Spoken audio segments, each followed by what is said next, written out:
ನಮಸ್ತೆ. ಮಂಡ್ಯ ಜಿಲ್ಲೆ ನಾಗಮಂಗಲ ತಾಲೂಕು ಬಿಂಡಿಂಗ್ನಳ್ಳಿಯಲ್ಲಿ ಒಂದು ವಿಶೇಷ ಕಾರ್ಯಕ್ರಮ ಗೋಕಲ್ಯಾಣೋತ್ಸವ ದಿನಾಂಕ 10/6 ಈ ಸೋಮವಾರ ನಡೆಯೋದಿದೆ. ಉದ್ದೇಶ ಇಷ್ಟೇ, ಅಳಿಸುತ್ತಿರುವ ಗೋವುಗಳನ್ನು ಉಳಿಸಬೇಕು ಅಂತ ಒಂದು ಸಂಘಟಿತ ಯೋಜನಾಬದ್ಧ ಕಾರ್ಯಕ್ರಮವಾಗಿ ಗೋವುಗಳನ್ನು ದಾನ ನೀಡಬೇಕು ಅನ್ನೋ ದೃಷ್ಟಿಯಿಂದ ಗೋವಿಗಳ ಉಳಿವಿಗೋಸ್ಕರ ಏನು ಈ ದೇಶದ ಗೋವಿನ ಸಂತತಿ ಸ್ವತಂತ್ರ ಪರ್ವದಲ್ಲಿ 150 ಕೋಟಿ ಇತ್ತು, ಜನ 30 ಕೋಟಿ ಇದ್ದರು. ಆದರೆ ಅದು ಇವತ್ತು 150 ಕೋಟಿ ಜನ ಇದ್ದಾರೆ. ಗೋವುಗಳ ಸಂಖ್ಯೆ ತುಂಬ ಕ್ಷೀಣಿಸ್ತಿದೆ. ಹಾಗಾಗಿ ಗೋವುಗಳನ್ನು ಉಳಿಸ್ಬೇಕು, ಆ ಸಂತತಿಯನ್ನು ಬೆಳೆಸಬೇಕು ಅನ್ನೋ ಕಾರಣ ದೃಷ್ಟಿಯಿಂದ ಮಲೆನಾಡಿನ ಗಿಡ್ಡಗಳ ತಳಿಯನ್ನು ನಮ್ಮ ಬಯಲು ಪ್ರದೇಶದಲ್ಲಿ ತಗೊಂಬಂದು ತುಂಬ ಸುಸಂಸ್ಕೃತವಾಗಿ ಅದಕ್ಕೆ ಸಾಕಿ ಸಲಹಿ ಅದಕ್ಕೊಂದು ಸಂಸ್ಕಾರಯುತವಾದ ಜೀವನವನ್ನು ಒದಗಿಸ್ಬೇಕು ಅನ್ನೋ ದೃಷ್ಟಿಯಿಂದ ಬಿಂಡಿಂಗ್ನಳ್ಳಿಯಲ್ಲಿ ನಮ್ಮದೊಂದು ತಂಡ ಗೋವುಗಳಿಗೆ ಒಂದು ವಿಶೇಷ ಕಾರ್ಯಕ್ರಮ ಆಗ್ತಿದೆ. ಹಾಗಾಗಿ ಗೋವಿನ ಅಮೂಲ್ಯವಾದ ವಿಷಯವನ್ನು ತಿಳ್ಕೊಳ್ಳಿಕ್ಕೋಸ್ಕರ ಎಲ್ಲರೂ ಸಂಘಟಿತರಾಗಿ ಬರಬೇಕು ಅಂತ ಅಮೂಲ್ಯವಾದ ಮನವಿ. ಬಿಂಡಿಗಿನವೆಲೆ ಶ್ರೀಲಕ್ಷ್ಮಿ ಗೋಮಾತಾ ಮಂದಿರ ಪಂಚಗವ್ಯ ಉತ್ಪನ್ನ ಕೇಂದ್ರ ನಮ್ಮಲ್ಲಿ ನಮ್ಮ ಪಂಚಗವ್ಯ ಉತ್ಪನ್ನ ಕೇಂದ್ರದ ನೇತೃತ್ವದಲ್ಲಿ ಮಲೆನಾಡು ಗಿಡ್ಡ ಸಂರಕ್ಷಣೆ ಮತ್ತು ಸಂವರ್ಧನೆ ಅಭಿಯಾನದ ತಂಡದ ಸಹಕಾರದೊಂದಿಗೆ ಇದೇ ಸೋಮವಾರ 10ನೇ ತಾರೀಕು ಗೋಕಲ್ಯಾಣೋತ್ಸವ ಕಾರ್ಯಕ್ರಮವನ್ನು ಹಮ್ಮಿಕೊಂಡಿರ್ತೀವಿ. ನಮ್ಮ ಗೋಕಲ್ಯಾಣೋತ್ಸವ ಕಾರ್ಯಕ್ರಮಕ್ಕೆ ನಮ್ಮ ಏನು ಮಲೆನಾಡು ಗಿಡ್ಡ ಸಂರಕ್ಷಣೆ ಮತ್ತು ಸಂವರ್ಧನೆ ಅಭಿಯಾನ ತಂಡದ ಅಧ್ಯಕ್ಷರಾದಂತಹ AP ಸದಾಶಿವ ಮರಿಕೆ ಅವರವರು ಈ ಕಾರ್ಯಕ್ರಮಕ್ಕೆ ಉಪಸ್ಥಿತಿ ಇರ್ತಾರೆ. ಹಾಗೆ ಬಿಂಡಿಗಿನವೆಲೆ ಗ್ರಾಮದ HK ಬಾಲಾಜಿರವರು ನಮ್ಮ ಬಿಂಡಿಗಿನವೆಲೆ ದೇವಾಲಯ ಚೆನ್ನಕೇಶವ ಸ್ವಾಮಿ ದೇವಾಲಯದ ಪ್ರಧಾನ ಅರ್ಚಕರು, ಅವರು ಅಧ್ಯಕ್ಷತೆಯನ್ನು ವಹಿಸಿರ್ತಾರೆ.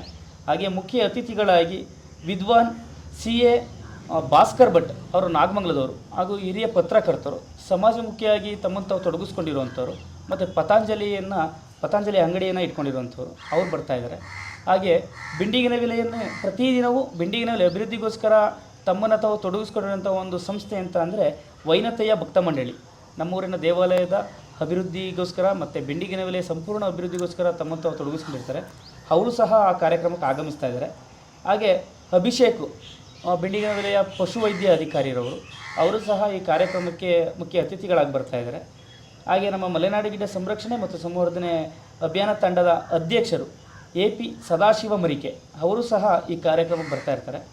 ಹಾಗೆ ಕುಮಾರ ಸುಬ್ರಹ್ಮಣ್ಯ ಜಹಾಂಗೀರ್ದಾರ್ ಇವರು ಬೆಂಗಳೂರಿನವರು, ಇವರು ಬೆಂಗಳೂರು ಸೆಂಟ್ರಲ್ನಲ್ಲಿ ದೇಸಿ ಹಸುಗಳನ್ನ ಸಾಕಿ ದೇಸಿ ಹಸುಗಳ ಬಗ್ಗೆ ಜನರಿಗೆ ಅರಿವನ್ನು ಮೂಡಿಸ್ತಾ ಇರ್ತಾರೆ. ಅವರು ಸಹ ನಮ್ಮ ಕಾರ್ಯಕ್ರಮಕ್ಕೆ ಆಗಮಿಸ್ತಾ ಇದ್ದಾರೆ. ಹಾಗೆ ಬಸವರಾಜ್ ಬೀರಾದಾರ್ ಇವರು ವಿಜಯಪುರದವರು, ಇವರು ಹಬಿ ಫೌಂಡೇಶನ್ ಅಂತ ಒಂದು ಸಂಸ್ಥೆಯನ್ನು ಕಟ್ಕೊಂಡು ಇಡೀ ಭಾರತದಲ್ಲಿ ಜೋಡೆತ್ತು ಉಳಿಬೇಕು, ಕೇವಲ ಜೋಡೆತ್ತು ಉಳಿದ್ರೆ ಮಾತ್ರ ಇವತ್ತು ಕೃಷಿ ಉಳಿಲಿಕ್ಕೆ ಸಾಧ್ಯ. ಟ್ರಾಕ್ಟರ್ಗಳಲ್ಲಿ ಉಳುಮೆ ಮಾಡ್ತು ಅಂದರೆ ಭೂಮಿ ತನ್ನ ಫಲವತ್ತತೆಯನ್ನು ಕಳ್ಕೊಳ್ಳುತ್ತೆ. ಮತ್ತು ಮೂಲ ಕೃಷಿಕ ಅಂದರೆ ಯಾರು ಅಂತ ಅಂದರೆ ಜೋಡೆತ್ತು ಸಾಕುವವನು. ಇವತ್ತು ಯಾವುದೇ ಸರ್ಕಾರ ಇರಲಿ, ಪಕ್ಷಾತೀತವಾಗಿ ಯಾವುದೇ ಸರ್ಕಾರಗಳಿದ್ರೂ ಸಹ ಏನಾದರೂ ರೈತರಿಗೆ ಸಹಕಾರ ನೀಡ್ತೀವಿ ಅಂತ ಅಂದರೆ ಅದು ಜೋಡೆತ್ತು ಸಹಕಾರ ಕೊಟ್ಟಾಗ ಮಾತ್ರ ಅದು ಸರ್ಕಾರ ಅದು ಸರಿಯಾದ ಒಂದು ಕ್ರಮ ಅಂತ ಹೇಳಿ ಜೋಡೆತ್ತು ಸಾಕುವವರನ್ನ ಇಡೀ ರಾಜ್ಯದಲ್ಲಿ ಸಂಘಟನೆ ಮಾಡಿ ಜೋಡೆತ್ತು ಅಭಿಯಾನ ಅಂತ ನಡೆಸ್ತಾ ಇದ್ದಾರೆ. ಅವರು ಸಹ ಮುಂದಿನ ದಿನಗಳಲ್ಲಿ ನಮ್ಮ ಭಾಗದಲ್ಲಿ ಜೋಡೆತ್ತು ಸಾಕುವವರಿಗೆ ಒಂದು ಸಂಘಟಿತರನ್ನಾಗಿ ಮಾಡಬೇಕು. ಅವರಿಗೆ ಏನು ಸರ್ಕಾರದಿಂದ ಸವಲತ್ತುಗಳು ಸಿಗಬೇಕು, ಆ ಸವಲತ್ತುಗಳಾಗಿ ಜನರೆಲ್ಲರೂ ಒಗ್ಗಟ್ಟಾಗಬೇಕು ರೈತರು ಅನ್ನೋ ಒಂದು ಉದ್ದೇಶ ಇಟ್ಕೊಂಡು ಬರ್ತಾ ಇದ್ದಾರೆ. ಅವರು ಸಹ ನಮ್ಮ ಕಾರ್ಯಕ್ರಮದಲ್ಲಿ ಅವತ್ತು ಉಪಸ್ಥಿತಿ ಇರ್ತಾರೆ. ಹಾಗೆ ಸುಭಾಷ್ ಯಾರ ಆಜಾದಿ ಬಚಾವೋ ಇವರು ರಾಜೀವ್ ದೀಕ್ಷಿತ್ರವರ ಅನುಯಾಯಿಗಳು. ಇವರು ಭಾರತೀಯ ಗೋತಳಿಗಳ ಬಗ್ಗೆ ಅಪಾರವಾಗಿ ಜ್ಞಾನವನ್ನು ಹೊಂದಿರೋರು. ಅವರು ತಮ್ಮ ಬಿಡುವಿಲ್ಲದ ಸಮಯ ನಿತ್ಯ ಅವರು ತಮ್ಮ ವೈಯಕ್ತಿಕ ಜೀವನದಲ್ಲಿ ಬ್ಯುಸಿ ಇರ್ತಾರೆ. ಆದರೆ ನಮ್ಮ ಕಾರ್ಯಕ್ರಮದ ವಿಶೇಷತೆಯನ್ನು ಅರ್ಥ ಮಾಡಿಕೊಂಡು ಬರ್ತಾ ಇದ್ದಾರೆ. ಹಾಗೆ ಮಳವಳ್ಳಿಯ ಮಂಜುನಾಥ್ ಇವರು ಮಳವಳ್ಳಿ ಮಂಜುನಾಥ್ ಅಂತಂದರೆ ನಮ್ಮ ಜಿಲ್ಲೆಗೆ ಒಂದು ಹೆಮ್ಮೆ ಅಂತ ಹೇಳ್ಕೋಬೋದು. ಏಕೆ ಅಂತಂದರೆ ಕೆರೆ ಉಳಿಸಿ ಅಭಿಯಾನ ಇವತ್ತು ಏನೆಲ್ಲ ಇವತ್ತು ನಮ್ಮ ಸಮಾಜದಲ್ಲಿ ಅಂತರ್ಜಲ ಕುಸಿತ ಇದೆ ಮತ್ತು ಬೇರೆ ಬೇರೆ ಕಾರಣಗಳಿಂದ ಕೆರೆಗಳು ಇವತ್ತು ಕೆರೆಯನ್ನು ಮುಚ್ಚಿ ನಗರ ಪ್ರದೇಶವಾಗಿ ಮಾಡ್ತಾ ಇದ್ದಾರೆ. ಅದರ ವಿರುದ್ಧವಾಗಿ ತಮ್ಮನ್ನು ತಾವು ತೊಡಗಿಸ್ಕೊಂಡು ಕೆರೆ ಉಳಿಸಿ ಅನ್ನೋ ಅಭಿಯಾನ ಮಾಡಿ ಮತ್ತು ಗ್ರಾಮೀಣ ಭಾಗಗಳಲ್ಲಿ ಇರುವಂಥ ಹಳ್ಳಗಳು ಕೆರೆ ಕಟ್ಟೆಗಳನ್ನು ಅಭಿವೃದ್ಧಿಪಡಿಸೋದ್ರ ಮೂಲಕ ಜೀರ್ಣೋದ್ಧಾರ ಮಾಡೋದ್ರ ಮೂಲಕ ಅಂತರ್ಜಲ ಮಟ್ಟ ಹೆಚ್ಚಬೇಕು ಅನ್ನೋದನ್ನು ಒಂದು ಇಟ್ಕೊಂಡು ಇಡೀ ದೇಶದಾದ್ಯಂತ ಮತ್ತು ರಾಜ್ಯದಾದ್ಯಂತ ಓಡಾಡ್ತಾ ಇದ್ದಾರೆ. ಅವರು ಸಹ ಈ ಕಾರ್ಯಕ್ರಮದ ಉಪಸ್ಥಿತಿ ಇರ್ತಾರೆ. ಹಾಗೆ ಈ ಸಮಯದಲ್ಲಿ ನಾವು ನಮ್ಮ ಗೋಕಲ್ಯಾಣೋತ್ಸವ ಆಗಬೇಕು ಅಂತಂದರೆ ಪ್ರಮುಖವಾಗಿ ಅಕ್ಷಯ್ ಆಳ್ವ ಅವ್ರನ್ನ ನಾವು ನೆನಪು ಮಾಡಿಕೊಳ್ಳೇಬೇಕಾಗುತ್ತೆ. ಅಕ್ಷಯ್ ಆಳ್ವ ಅವರು ಸುಳ್ಯ ತಾಲೂಕಿನ ಮುರುಳ್ಯ ಗ್ರಾಮದವರು.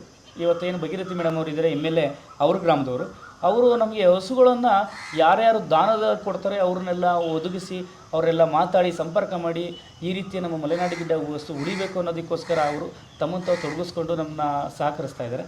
ಮತ್ತು ಹಸುಗಳನ್ನು ಹೊನ್ನಾವರ ಭಾಗಗಳಲ್ಲಿ ಇಬ್ಬರು ಪ್ರಮುಖ ವ್ಯಕ್ತಿಗಳು, ನಾರಾಯಣ್ ಹೆಗ್ಗಡೆ ಗಂಗೋಳಿ ಮತ್ತು ಶಾಂತ ವಸಂತ ಭಟ್ ಕರ್ಕಿ, ಇವರಿಬ್ಬರು ಸಹ ತಮ್ಮ ನೇತೃತ್ವದಲ್ಲಿ ಅಕ್ಕಪಕ್ಕ ರೈತರುಗಳು ಸಾಕಿರೋರನ್ನ ಮಾತಾಡಿಸಿ ಈ ರೀತಿ ಒಂದು ಒಳ್ಳೆಯ ಕಾರ್ಯಕ್ರಮ ಆಗ್ತಾ ಇದೆ, ಅಲ್ಲಿಗೆ ನಮ್ಮ ಹಸುಗಳು ಕೊಡೋದ್ರ ಮೂಲಕ ನಮ್ಮ ಹಸು ಮುಂದೆ ಉಳಿಯುತ್ತೆ, ಮತ್ತು ಹಸುವಿನ ಬಗ್ಗೆ ಅಲ್ಲಿ ಅಪಾರವಾದ ಜ್ಞಾನವನ್ನು ಹೊಂದಿರುವಂಥ ವ್ಯಕ್ತಿಗಳು ಇವರು. ಎಲ್ಲರನ್ನು ಮಾತಾಡಿಸಿ ನಮಗೆ ಹಸುಗಳನ್ನ ಉಚಿತವಾಗಿ ಕೊಡಿಸುವಂಥ ಕೆಲಸವನ್ನು ಮಾಡ್ತಾ ಇದ್ದಾರೆ. ಇವರೆಲ್ಲರೂ ಈ ಕಾರ್ಯಕ್ರಮಕ್ಕೆ ಬರ್ತಾ ಇದ್ದಾರೆ. ಈ ಕಾರ್ಯಕ್ರಮಕ್ಕೆ ಬರ್ತಾ ಇರೋದ್ರಿಂದ ನಾವೆಲ್ಲರೂ ಹೆಚ್ಚಿನ ಸಂಖ್ಯೆಯಲ್ಲಿ ಬರಬೇಕು ಅಂತ ಕೇಳ್ಕೊ. ಜೈ ಶ್ರೀರಾಮ್, ಹರಿ ಓಂ. ಈ ಬರುವ 10/6 ಅಂದರೆ ಸೋಮವಾರ ನಡೆಯುತ್ತಿರುವ ಗೋಕಲ್ಯಾಣೋತ್ಸವದ ಅಂಗವಾಗಿ ಗೋಕಲ್ಯಾಣೋತ್ಸವ ಏನಕ್ಕೆ ಮಾಡ್ತಾ ಇದ್ದೀವಿ ಅಂದರೆ, ಸನಾತನ ಧರ್ಮದಲ್ಲಿ ನಾವು 338 ಕೋಟಿ ದೇವರನ್ನು ಕಾಣುವಂಥ ಇದು ಅಂದರೆ ಅದು ಗೋವು.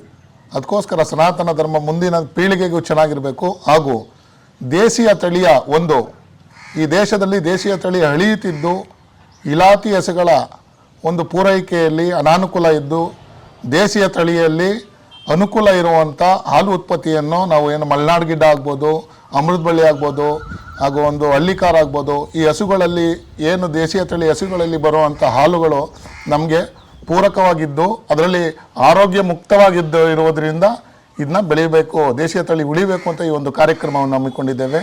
ಈ ಗೋಕಲ್ಯಾಣೋತ್ಸವದಲ್ಲಿ ಒಂದು ಹಸು ಹಾಗೂ ಒಂದು ಹೋರಿಯನ್ನು ಪೂಜೆ ಮಾಡಿ ಯಾರು ಅತಿ ಉತ್ತಮವಾಗಿ ಬೆಳೆದು ಈ ಒಂದು ಮಲೆನಾಡು ಗಿಡ್ಡವನ್ನು ಇಡೀ ರಾಜ್ಯದಾದ್ಯಂತ ದೇಶದಾದ್ಯಂತ ಸಂತಾನದ ಉತ್ಪತ್ತಿಯನ್ನು ಹೆಚ್ಚು ಮಾಡಬೇಕಂತ ಒಂದು ಉದ್ದೇಶವನ್ನು ಇಟ್ಕೊಂಡು ಇದೊಂದು ಕಾರ್ಯಕ್ರಮವನ್ನು ಹಮ್ಮಿಕೊಂಡಿದ್ದೇವೆ. ಈ ಕಾರ್ಯಕ್ರಮಕ್ಕೆ ಸರ್ವರು ಆಗಮಿಸಿ ಈ ಕಾರ್ಯಕ್ರಮವನ್ನು ಯಶಸ್ವಿಗೊಳಿಸಿ ಶ್ರೀ ಗೋಮಾತೆಯ ಆಶೀರ್ವಾದವನ್ನು ಪಡೆಯಬೇಕಾಗಿ ತಮ್ಮಲ್ಲಿ ಸವಿನೀಯ ಪ್ರಾರ್ಥನೆ. ಈ ಕಾರ್ಯಕ್ರಮದಲ್ಲಿ ಸುಮಾರು 20ರಿಂದ 25 ಜೊತೆ ಹಸುಗಳನ್ನ ಕೊಡಬೇಕು ಅಂತ ನಿಶ್ಚಯ ಮಾಡ್ಕೊಂಡಿದ್ದೀವಿ.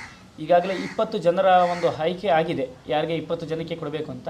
ಆದರೆ ನಮ್ಮ ತಂಡದವರು ಇನ್ನೂ ಶಕ್ತಿ ಹೆಚ್ಚಿಸಬೇಕು, ನಮಗೇನು ಪ್ರೇರಣೆ ಆಗಬೇಕು ಅಂತೇಳಿ ಇನ್ನೂ 5 ಜನಕ್ಕೂ ಬೇಕಾದರೂ ಕೊಡೋಣ, ಕಾರ್ಯಕ್ರಮ ಯಶಸ್ವಿಯಾಗಲಿ ಅಂತ ಹೇಳಿ ಒಂದು 25 ಜನಕ್ಕೆ 20ರಿಂದ 25 ಜನ ಅಂತ ಆಗಿದೆ. ವಿಶೇಷವಾಗಿ ಈ ವರ್ಷ ನಾವು ಇನ್ನೊಂದು ಯೋಜನೆಯನ್ನು ಆಗಲೇ ಅಂದ್ಕೊಂಡಿದ್ದೀವಿ ನಮ್ಮ ತಂಡದವರು. ಏನಂತ ಅಂದರೆ, ಆಗಸ್ಟ್ ತಿಂಗಳಲ್ಲಿ 78ನೇ ವರ್ಷ ಆಗುತ್ತೆ ನಮಗೆ ಸ್ವತಂತ್ರ ಸಿಕ್ಕಿ. ಸೊ ಆ 78 ವರ್ಷ ಆಗೋದ್ರಿಂದ 78 ಜನರಿಗೆ ನಾವು ಗೋವುಗಳನ್ನು ವಿತರಣೆ ಮಾಡಬೇಕು ಅಂತ ಅಂದ್ಕೊಂಡಿದ್ದೀವಿ. ನಮ್ಮಿಂದ ಯಾರೆಲ್ಲ ಗೋವುಗಳನ್ನು ಪಡೆಯೋದಕ್ಕೆ ಅಪೇಕ್ಷೆ ಪಡ್ತಾರೆ ಅವರು ನಮ್ಮ ಕಾರ್ಯಕ್ರಮ ದಿನ ಬಂದು ನಮ್ಮ ಹಸುವಿನ ಬಗ್ಗೆ ತಿಳ್ಕೊಂಡು, ಏಕೆಂದರೆ ಹಸು ಬಗ್ಗೆ ತಿಳ್ಕೊಳ್ಳದೆ ನಾವು ಯಾರಿಗೂ ಹಸುಗಳನ್ನ ಕೊಡೋದಿಲ್ಲ, ಹಸುಗಳ ಬಗ್ಗೆ ತಿಳ್ಕೋಬೇಕು, ನಮ್ಮ ಕಾರ್ಯಕ್ರಮಕ್ಕೆ ಆಗಮಿಸಬೇಕು, ತಮ್ಮ ಹೆಸರುಗಳನ್ನ ನೋಂದಣಿ ಮಾಡ್ಕೋಬೇಕು. ಅದ್ರ ಮೂಲಕ ತಮ್ಮ ಹೆಸರನ್ನ ನೋಂದಣಿ ಮಾಡಿಕೊಂಡ್ರೆ ನಮ್ಮ ಮುಂದಿನ ದಿನಗಳಲ್ಲಿ ಅವರಿಗೆ ಹಸುಗಳನ್ನು ವಿತರಣೆ ಸಮಯದಲ್ಲಿ ಅವರಿಗೆ ಮುಂಚಿತವಾಗಿ ತಿಳಿಸಿ ಎಲ್ಲಿ ಕಾರ್ಯಕ್ರಮ ಮಾಡ್ತೀವಿ ಏನು ಎಲ್ಲವನ್ನೂ ಹೇಳ್ತೀವಿ. ಸಾಧಾರಣ ಈ ಬಾರಿ ಒಂದು ದೊಡ್ಡ ಮಟ್ಟದ ಕಾರ್ಯಕ್ರಮವನ್ನೇ ಮಾಡಬೇಕು ಅಂತ ಅಂದ್ಕೊಂಡಿದ್ದೀವಿ ಆಗಸ್ಟ್ ತಿಂಗಳಲ್ಲಿ. ಆ ಕಾರ್ಯಕ್ರಮದಲ್ಲಿ ರೈತರಿಗೆ ಕೊಡೋ ವ್ಯವಸ್ಥೆ ಆಗುತ್ತೆ. ಮತ್ತು ನಮ್ಮ ಗವ್ಯೋತ್ಪನ್ನಗಳ ಮಾರಾಟ ಮತ್ತು ಪ್ರದರ್ಶನ ಇರುತ್ತದೆ. ಬಂದಂಥ ಜನಗಳಿಗೆ ನಮ್ಮ ದೇಶೀಯ ಹಸುವಿನ ಗಂಜಲ ಮತ್ತು ಸೆಗಣಿಯಿಂದ ಏನೆಲ್ಲ ಪ್ರಾಡಕ್ಟ್ಗಳು ಬರುತ್ತೆ ಅದರೆಲ್ಲವನ್ನು ನಾವು ಅವತ್ತು ಪ್ರದರ್ಶನಕ್ಕೆ ಮತ್ತು ಮಾರಾಟಕ್ಕೆ ಇಟ್ಟಿರ್ತೀವಿ. ಬಂದಂಥವ್ರು ಖರೀದಿ ಮಾಡ್ತು ಅಂತ ಅಂದರೆ ನಮಗೊಂದು ಆರ್ಥಿಕ ಶಕ್ತಿ ಬಂದಂಗೆ ಆಗುತ್ತೆ. ನಮಗೆ ಆರ್ಥಿಕ ಶಕ್ತಿ ಯಾವುದಕ್ಕೋಸ್ಕರ ಬೇಕು ಅಂದರೆ, ನಾವು ಇಲ್ಲಿ ಕಾಣ್ತಾ ಇರುವಂತಹ ಒಂದು ಗೋಶಾಲೆ ಇದೆ, ಈ ಗೋಶಾಲೆ ಮಾಡಬೇಕು ಅಂತೇಳಿ ನಿಶ್ಚಯ ಮಾಡಿದ್ದೀವಿ. ಈಗ ಆ ಗೋಶಾಲೆಗೆ 1.5 ಲಕ್ಷ ಹಣ ಮತ್ತು ತಿಂಗಳಿಗೆ 7,000 ಬಾಡಿಗೆ ಅಂತ ನಿಶ್ಚಯ ಆಗಿದೆ. ಹಾಗಾಗಿ ನಮ್ಮ ಗವ್ಯೋತ್ಪನ್ನಗಳು ಹಸುಗಳನ್ನ ಬರೀ ಖರೀದಿ ತಗೊಂಡೋಗೋದಲ್ಲ, ಗವ್ಯೋತ್ಪನ್ನಗಳನ್ನು ಬಳಕೆ ಮಾಡೋದನ್ನು ಕಲಿತ್ರೆ ಅಟ್ಲೀಸ್ಟ್ ಸಾಕಾಗದೇ ಇರೋವಂಥವ್ರು ಈ ರೀತಿ ಪ್ರೇರಣೆ ಆಗುತ್ತೆ ಅಂತ ಹೇಳಲಿಕ್ಕೆ ಇಷ್ಟಪಡ್ತೀವಿ. ಎಲ್ಲರೂ ಕಾರ್ಯಕ್ರಮಕ್ಕೆ ಆಗಮಿಸಬೇಕು, ನಮ್ಮ ಕಾರ್ಯಕ್ರಮನ ಯಶಸ್ವಿಗೊಳಿಸಬೇಕು ಅಂತ ಶ್ರೀಲಕ್ಷ್ಮೀ ಗೋಮಾತಾ ಮಂದಿರ ಪಂಚಗವ್ಯ ಉತ್ಪನ್ನ ಕೇಂದ್ರ ಬಿಂಡಿಗೆನೆಲೆ ನಮ್ಮಿಂದ ಕೇಳ್ಕೊಳ್ತೀವಿ.